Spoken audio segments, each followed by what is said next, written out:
SORTA sessions. SORTA thought of it a minute ago. No one? Why are you guys so far? Because you're so close, bro. Babe, where are you? This is the JT show, big dog. Should we go tall as the shortest? Does that mean I go in the middle for being the shortest? I don't Okay. think we did very good here. We'll take it. We'll take it. This is the Baby Mama show where we ask you questions about how you got to this point. I'm just kidding. Where goes the weather line? You know how you got here. Topic of the day. Some of you may be new to us, and I figured we got some knowledge about it. Training for baby mamas. Anyone want to start off?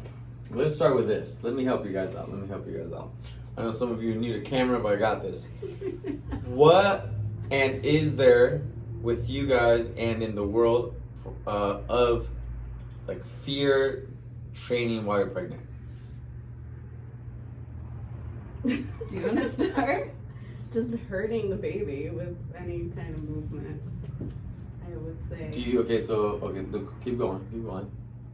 I mean, I don't know. It wasn't working out when I was pregnant with Lucas, so just learning how to move my body with the second baby efficiently and safely.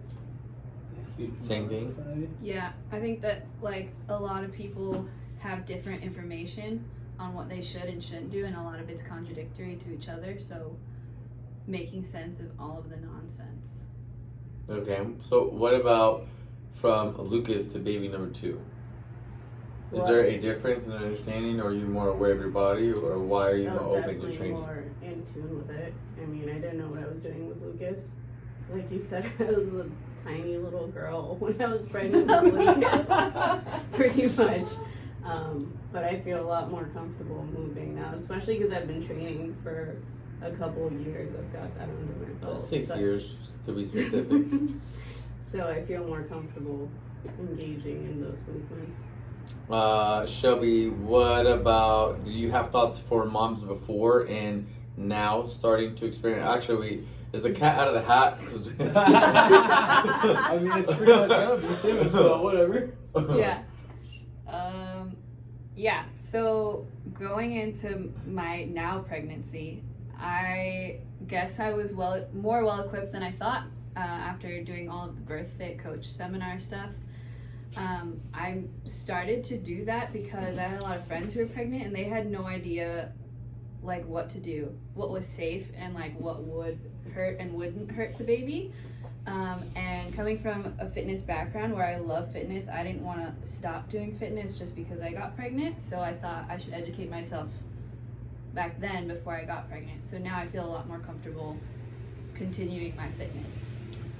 What are things that you would recommend future moms do? Both of you. Yeah, you go first. Mentally or physically as well. Physically, definitely keep some sort of movement happening, even if it's just walking. You gotta keep your body moving and training. I hear a lot about training for like pelvic floor stuff. I don't know that much about it because I haven't done any courses or anything, but just strengthening that part of your body that's gonna be doing all the pushing later on. But you do a lot of it when you brace. So like even when you're squatting, even though it's not as heavy as you used to, you're still having to brace through a lot of the movements, even though you're not doing traditional core exercises. Yeah. You're still contracting and pushing and using all those muscles. That's why I feel more comfortable with this baby now, with delivery. Yeah, I would say for future moms to start, like if you don't already strength train, to start strength training, because a lot of it is transferable, I think, to labor. Like Juan said, bracing uses a lot of your pelvic floor, and that's a good way to teach your body and just help yourself get in tune with your own like intra-abdominal pressure. I think of it as the endurance of the ability to do that. Oh So yeah. you go from not training to someone who's been training and has been learning to brace from set to set. Mm-hmm. That endurance and that volume over time, like I kind of have control of, as opposed to the first time I was like, I don't know, just it comes out, I guess. So like, ready to go? Yeah. I was to where like I've felt wearing a weight belt before. I know how to push. I know where all my things are. I have more control than maybe if I wouldn't have been doing these things. Is how I view it. Like, dude, fuck a sit up. In most of the time, anyway. Like, most of our shrunk training has now just been walkouts and just hold that. That's when it really matters. And you're not trying to. I'm not trying to go into flexion with 100% on the bar. What about mentally? What have you done? What keeps you not from freaking out or stressing as much?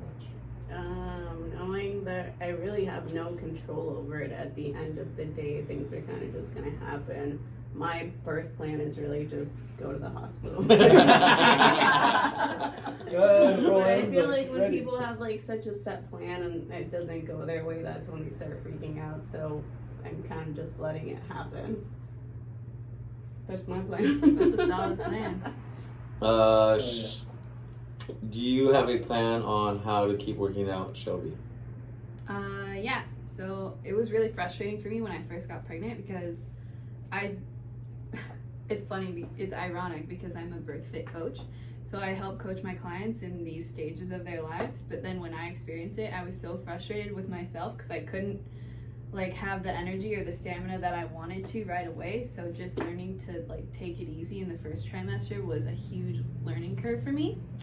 But my plan is to, once I feel like more energetic and like more able to do things, just get back into my routine and keep moving throughout the whole pregnancy. What have I've observed, even though I look the way I look, I've had plenty of pre and postnatal clients and athletes.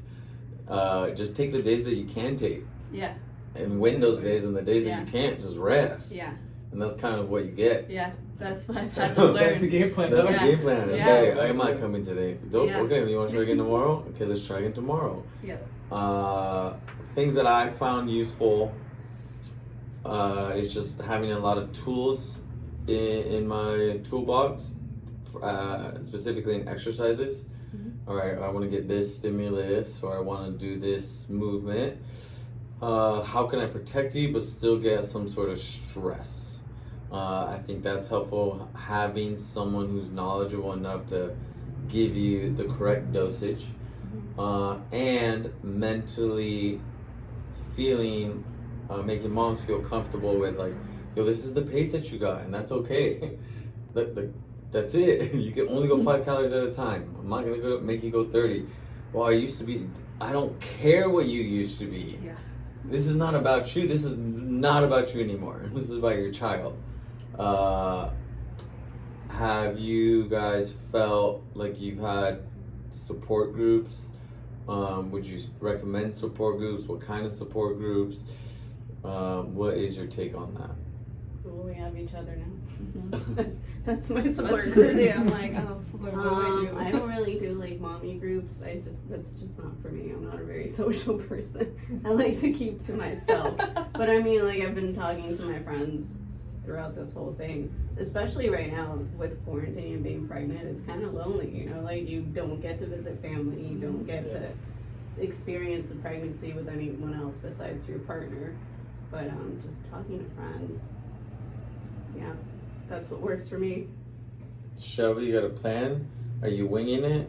I'm just kind of winging it. I do, I do feel myself kind of like drifting towards talking to more friends that I know that are moms or have given birth, been pregnant. Yeah. Like I reached out to Floor, because I want to have like kind of a support group that I feel like that I trust, rather than just like Reaching out to a random reaching out to random moms that I don't even know what their background. I mean, that doesn't work with anything anyway, It's true, yeah. right? Yeah. It's like, oh, that person works out more than I do. I'm gonna go ask him or her. Yeah. Okay, what do you guys talk about other stuff besides birth? Like, is there I know like the body image is probably a big one. Sleep, throwing up, are those other things that you guys talk about? Like, weird shit fucking happens when you get pregnant. Oh yeah. Yeah, I'm learning that like literally every week. Something new happens. But yeah. Oh, my feet are fat, my boobs are different, I'm way more emotional. It's kind of fun sharing like birth stories with other moms because they will tell you the absolute truth, and you're like, oh god. Yeah, I cried the other day because I hadn't eaten like all day because I had really bad like nausea all day. Couldn't eat shit. No, but we got like a cheeseburger and I was able to eat it and I cried. Yeah, I'm not lying. I was like, why am I crying? Get used to it. It's Yeah. gonna be a Yeah, I I figured. Besides, okay, so we kind of did training for baby mamas. And now we're going more into parenting. I don't know if Laura and I have the same perspective, but I think it's helped to be like, well, this is what life is like now. You're gonna have shit on you, piss on you, food, throw up on you. You're like, yo, house is gonna be a mess. house is gonna be a mess, Hell yeah. especially when you have another boy. Dad's in the house, he's messy as well. I think it just helps so we're like, my life is now forever changed. It's not gonna be the way it was before, and I'm okay with that. And we look back and you're like, I don't know if I want that other lifestyle anymore. Yeah. Like I like this, we're jamming with the crew thing. And I think if people can get to that place faster, it's easier and hilarious. Some days when there are really bad days and your child won't shut up, it's fucking hilarious. Like, dude, shut up. Like, no, come on. So I think it's this, we gotta suffer to earn like the good days. Yeah. And I would say there's a lot of good days and funny days and cute days. Yeah. Anything that you're looking forward to? Being a dad. Yeah, just kind of all of it. Yeah. Bullying your child, Uh-huh. Oh, teaching That's what them being a dad is, right? Just talk shit and push them around. Pretty good. But first, it's that newborn smell. mm-hmm. Oh yeah, babies smell great. All the things that things smell like cheese. You tell you now, you don't exist for a year and a half, dude. Just be Bro, honest you with barely work. exist now. Just work. Don't even worry about it. You don't got a tit, so You still gotta help them. you gotta help. But You don't exist. I still remember the first time Lucas finally like recognized him. Like, Jesus Christ, dude! About time. And now he won't leave you Now alone. he'll fucking So. leave me alone. So there's gives and takes. There's valleys and hills of like kid being attached to mom or dad. It's fun. It's cool. Well, that's all we got. Boom, boom, boom. Next time, maybe you'll see a child in our hands. Boom.